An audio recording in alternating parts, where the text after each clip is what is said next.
नमस्कार दोस्तों, आपका स्वागत है हमारे इस यूट्यूब चैनल ज्ञान की बात प्रकाश के साथ पर।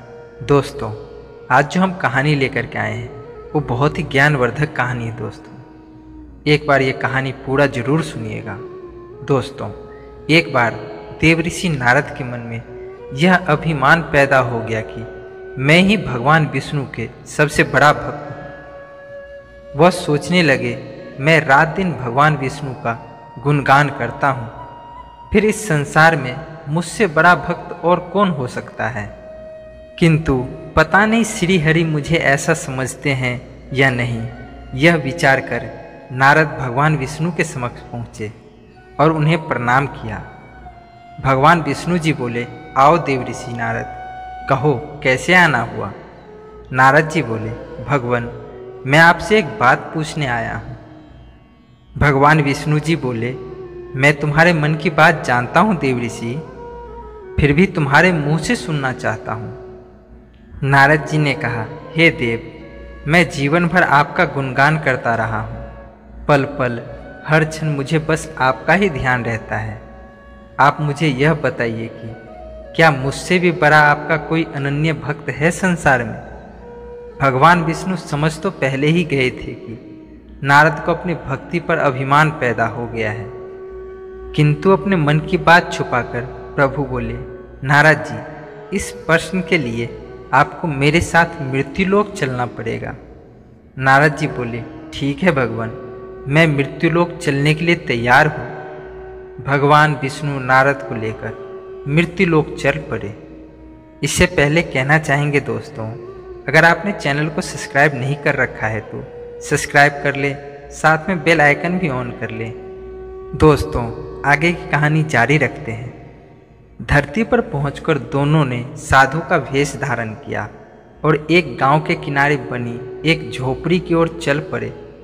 भगवान विष्णु जी बोले, नारद, मेरा एक बहुत बड़ा भक्त यहाँ इस कुटिया में रहता है। नारद जी बोले, आश्चर्य है प्रभु, क्या मुझसे भी बढ़कर किसी की भक्ति हो सकती है। क्या वो भी मेरी तरह आपका ध्यान लगाए रहता है। भगवान विष्णु जी बोले, आओ स्वयं जान लो। और दोनों उस कुटिया की ओर बढ़ गए। किसान उस समय कुटिया के बाहर अपनी गाय को बांध रहा था। उसके मुख से श्री हरि का स्वर निकल रहा था।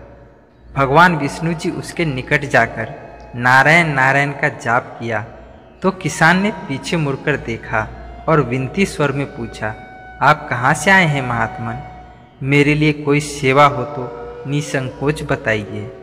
भगवान विष्णु जी ने कहा, हम नगर जा रहे हैं, पर अंधेरा घिरने लगा है। वन में जंगली पशुओं का डर है, इसीलिए रात भर आश्रय चाहते हैं। किसान ने प्रसन्नता भाव से कहा, मेरी कुटिया में आपका स्वागत है महात्मन, और जो भी रूखा सूखा है आपके लिए हाजिर करता हूँ। भगवान ने मुझे आप लोगों की सेवा करने का अवसर दिया है, बड़ी कृपा हुई उनकी। बाहर दलान में एक खटिया पर दोनों को बिठाकर किसान अंदर गया और अपनी पत्नी से कहा, देवी, दो अतिथि आए हैं। किसान की पत्नी उस समय अपने बच्चों को भोजन परोस रही थी। धीरे से आटे का बर्तन दिखाती हुई बोली, घर में इतना सा ही आटा है और ये बच्चे और भोजन मांग रहे हैं। किसान बोला, कोई बात नहीं, हम अतिथियों को भोजन कराएंगे, तुम बच्चों को आज कांजी बनाकर पिला दो। नारद और भगवान विष्णु ने उन दोनों का सारा वार्तालाप सुना, फिर भी परीक्षा के लिए भोजन की थाली पर बैठ गए।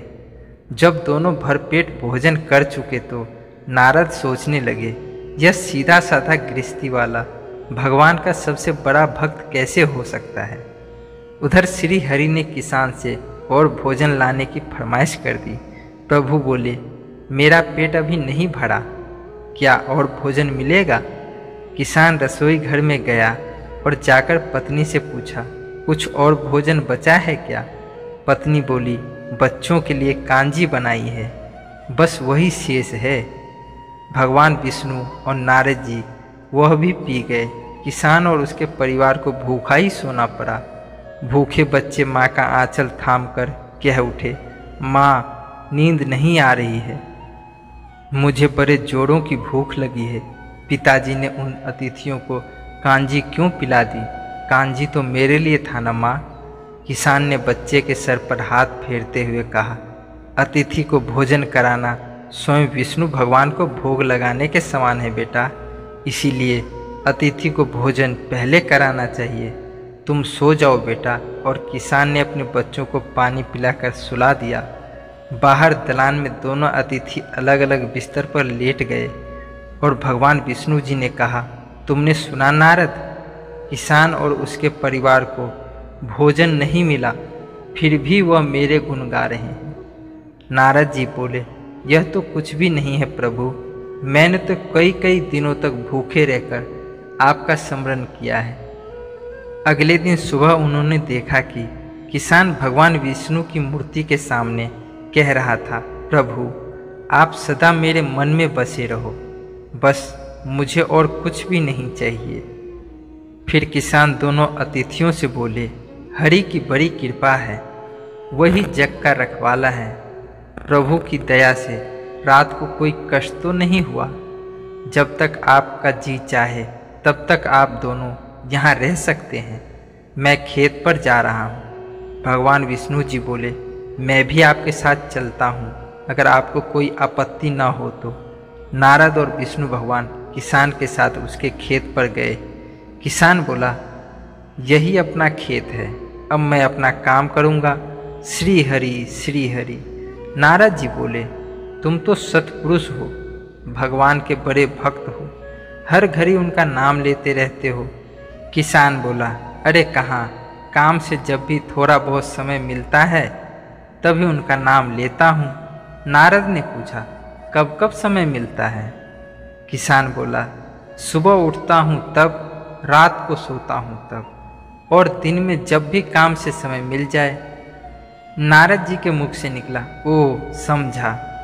अब दोनों जब किसान से विदा लेकर चले तो नारद जी भगवान विष्णु से बोले, आपने सुना प्रभु, वह सुबह शाम 2 बार ही आपका स्मरण करता है, जबकि मैं हर समय ध्यान करता रहता हूँ, फिर भी आप उसे महान भक्त बताते हैं। नारद की बात सुनकर श्रीहरि चुप रहे, किंतु मन ही मन उन्होंने कहा, कारण भी जान जाओगे देव ऋषि नारद। विष्णु जी ने एक कलश को तेल से लबालब भरकर नारद जी को दे दिया और बोले, देव ऋषि, इसे अपने सिर पर रखकर बिना हाथ लगाए सामने वाली पहाड़ी पर जाओ, फिर वापस आओ। ध्यान रहे इस कलश में रखे तेल की एक बूंद भी जमीन पर ना गिरे। नारद जी बोले, यह कार्य सहज तो नहीं है। और यह कहकर नारद जी ने कलश सिर पर रख लिया और पहाड़ी की ओर चल दिए। नारद जी पहाड़ी तक गए और लौट आए। विष्णु जी बोले, लौट आए नारद जी, ठीक है। अब यह बताओ कि इतनी दूर जाने और आने में तुमने कितनी बार मेरा स्मरण किया है? नारद जी बोले, एक बार भी नहीं प्रभु, करता भी कैसे, मेरा सारा ध्यान तो तेल और कलश की तरफ लगा हुआ था। श्री हरि बोले, तब तुम ही सोचो, वह किसान दिन भर कठिन परिश्रम करता है, फिर भी 2-4 बार मेरा स्मरण जरूर करता है, और तुम एक बार भी मेरा स्मरण नहीं कर पाए। विष्णु जी की बात सुनकर नारद के अंतर चक्षु खुल गए और वह श्री हरि के चरणों में गिरकर बोले, मान गया प्रभु, जो संसार के झंझटों में रहकर भी आपका स्मरण करता है, वे ही सबसे बड़े भक्त हैं। तो दोस्तों, ये छोटी सी कहानी आपको कैसी लगी हमें कमेंट बॉक्स में ज़रूर बताएं। अगर आपने अभी तक चैनल को सब्सक्राइब नहीं किया तो सब्सक्राइब कर ले, साथ में एक लाइक का बटन भी दबा दें। तो दोस्तों, फिर मिलते हैं अगली कहानी में, तब तक के लिए जय श्री राम, राधे राधे दोस्तों।